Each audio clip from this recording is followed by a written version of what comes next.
మాజీ సీఎం జగన్ కి తీవ్ర అస్వస్థతకు గురయ్యారంట. జ్వరం వచ్చింది. డాక్టర్ల సూచనలతో పులివెందుల పర్యటనలో ఇవాల్టి కార్యక్రమాలు రద్దు చేసుకున్నారు జగన్. ఇవాళ 9 గంటలకి పులివెందుల వెళ్లాల్సిన జగన్ జ్వరం కారణంగా ఇడుపులపాయలోనే ఉన్నారట. వైఎస్ఆర్ ఘాట్కు వెళ్ళలేదు ఆయన. ఇక ఇడుపులపాయలో కుటుంబ సభ్యులతో కలిసి క్రిస్మస్ ప్రత్యేక ప్రార్థనలో పాల్గొనేందుకు ప్రత్యేక ఏర్పాట్లు చేశారు. క్రిస్మస్ పండుగ వేళ జగన్కి జ్వరం రావడంతో కార్యకర్తల అభిమానుల్లో కూడా కొంత ఆందోళన వ్యక్తమవుతోంది. జగన్ కోసం పులివెందుల్లో అభిమానులు ఎదురు చూస్తూ ఉన్నారు. అయితే జగన్ త్వరగా కోలుకోవాలని అభిమానులు ప్రార్థనలు చేస్తున్నారు. విజువల్స్లో మనం చూస్తున్నాం, భారీ సంఖ్యలో జనం అక్కడికి చేరుకోవడం చూస్తున్నాం. వైసీపీ కార్యకర్తలు జగన్మోహన్ రెడ్డి అభిమానులు అక్కడికి చేరుకున్నారు. సో ఆయనకు మాత్రం చాలా తీవ్రమైన అస్వస్థత గురయ్యారు. జ్వరం కారణంగా అక్కడికి వెళ్ళలేకపోతున్నారు. సో డాక్టర్ల సూచనలతోనే ఆయన ఇంటికే పరిమితమైనట్టు తెలుస్తోంది.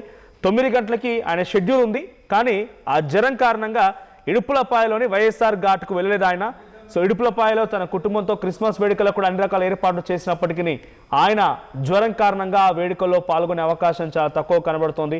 సో దీంతో పెద్ద ఎత్తున ఇప్పుడు ఆయన అభిమానుల్లో కార్యకర్తల్లో కూడా ఆందోళన వ్యక్తమవుతోంది. చాలా మంది కూడా జగన్ ఈ త్వరగా కోలుకోవాలని ప్రార్థనలు సైతం చేస్తున్నారు.